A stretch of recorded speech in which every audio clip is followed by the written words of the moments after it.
Well, it's Groundhog Day. Again. And that must mean that I am Professor Robert E.G. Black, and this is the Groundhog Day Project. It's like we're stuck. You know, like a needle on a scratch record. It's one of those infinite time loop situations you might have heard about. It's a thing where the same day keeps happening? I wake up every day right here, right in Punxsutawney, and it's always February 2nd. Time.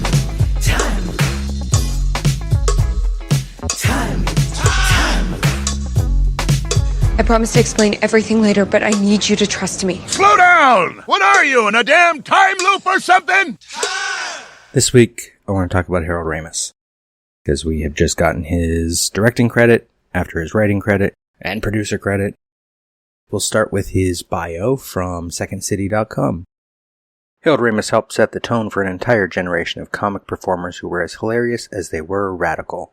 A prolific director, writer, and comedian, he grew up in Chicago and joined the Second City in 1969 after writing freelance and jokes for the Chicago Daily News and Playboy. At Second City, he performed alongside John Belushi, who eventually brought him on to work on the National Lampoon Show with fellow Second City alums Bill Murray, Gilda Radner, and Joe Flaherty. When SCTV premiered, Ramis was the head writer as well as an actor. The show won 2 Emmy Awards. After his time on SCTV, Ramis paired with Douglas Kenney to write National Lampoon's Animal House, which catapulted John Belushi to stardom. His next writing vehicle was Meatballs, which was the beginning of his comedic partnership on the big screen with Bill Murray. Next up was his directorial debut, Caddyshack, which he also wrote. In 1981, Ramis wrote and acted in Stripes, his third film alongside Murray. Ramis directed National Lampoon's Vacation before focusing his efforts on Ghostbusters, co-writing the final script with Dan Aykroyd and co-starring with Aykroyd and Murray. The film was a massive success and led to a sequel that Ramis also co-wrote and co-starred in. Additional films written by Ramis include Back to School, Armed and Dangerous, Analyze This, The Ice Harvest, Year One, and more, including Groundhog Day, which he won the BAFTA Award for Best Original Screenplay. Harold Ramis passed away in 2014. His impact on comedy is insurmountable, and his legacy lives on in both film and television. As far as IMDb credits go, he has 45 writing credits, 25 acting credits, 15 producing credits, 15 director credits, 3 soundtrack, 2 additional crew, 2 archive sound, 1 casting department, himself in 67 films, I'm guessing documentaries, behind the scenes stuff, archive footage 32, thanks 16, it's a lot of stuff. Since he's only got 15 director credits, I can list them all. Supervision, Caddyshack, Vacation, Club Paradise, Groundhog Day, Stuart Saves His Family, Multiplicity, Analyze This, Bedazzled, Analyze That, The Ice Harvest Alternate Endings, Atlanta, Year One, The Office. Wait, he directed 4 episodes of the TV show The Office. Didn't know that. His writing credits are a lot. I won't list all 45, that would be crazy. But his first one is a video in 1973 called Lemmings. He did a TV movie called Super Bowl in 1976. A lot of the ones he directed, of course. He gets character credits for Caddyshack 2, Meatballs 3, The Real Ghostbusters cartoon, Extreme Ghostbusters. Was it a TV show? Huh. Oh, and a video game, both.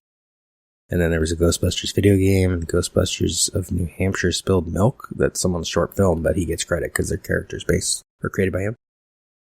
So many Ghostbusters credits. Out of his 45 writing credits, just Ghostbusters is,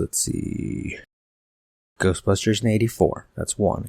Ghostbusters video game in 86, that's 2. Ghostbusters 2 video game and Ghostbusters 2 movie in 89, so that's 3 and 4, right? Did I just lose count already? Ghostbusters 2, Ghostbusters 2, that's 4. The Real Ghostbusters, that's 5, but really it's 140 episodes. Extreme Ghostbusters TV series, that's 6, and it's 40 episodes. Extreme Ghostbusters video game, that's 7. Extreme Ghostbusters The Ultimate Invasion video game, that's 8.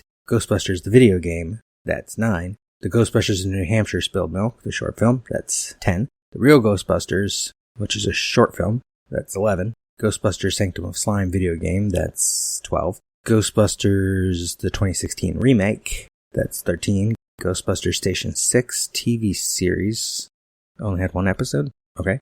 I lost count now. Ghostbusters of Long Beach, a short film.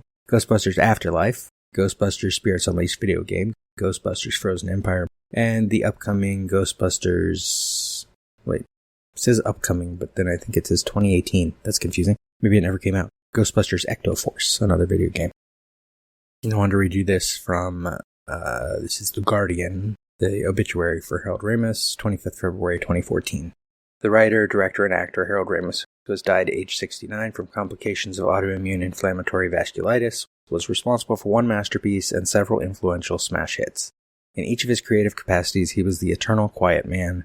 In front of the camera, his blithe and undemanding presence often disguised his comic skill or made it appear effortless. He seemed happy to hang back and surrender the limelight to more demonstrative and dynamic collaborators, such as his Ghostbusters co-stars Bill Murray and Dan Aykroyd.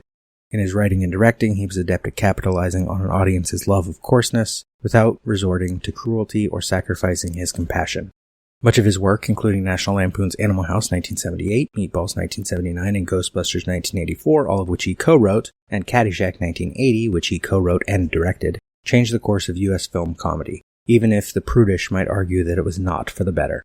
For those movies alone, he would have deserved a place in the history of popular cinema. But in the early 1990s, he shepherded to the screen a film that is still cherished and admired 2 decades later, and which looks certain to only increase in stature, Groundhog Day, 1993. Anthony Lane, writing in The Independent on Sunday that year, described Ramis's direction of the film as nothing special. On the contrary, Ramis demonstrated from the moment he signed on to make the movie an acute awareness of how best to serve its novel central idea, about a misanthropic weatherman, Murray, doomed to relive the same day repeatedly. Danny Rubin's original screenplay had started some way into the loop, but it was Ramis who wrote the early scenes showing the main character's shock at his sudden and supernatural change in circumstances. And it was Ramis, too, who protected Rubin's highly original concept from compromises demanded by studio executives nervous that audiences would be flummoxed. Rubin said in 2002 that Ramis possessed an understanding of what the studio needed to feel comfortable. He seemed to know how much you could give up without throwing out the baby with the bathwater. Though Rubin was pressured to write a scene explaining the time loop as the result of a curse, Ramis, very smartly, never shot the scene. He is a very good politician in the Hollywood system. For his part, Ramis was never heard to trumpet his own abilities. It's not like I'm going to leap from Meatballs to 8.5, he once said. Except that with Groundhog Day, he became responsible for one of the most ingenious and affecting films ever made, a movie that can hold its own alongside the work of Louis Buñuel or Billy Wilder. Ramis's generous, unshowy direction, far from being nothing special, gave the demented ideas and set pieces the necessary room to breathe.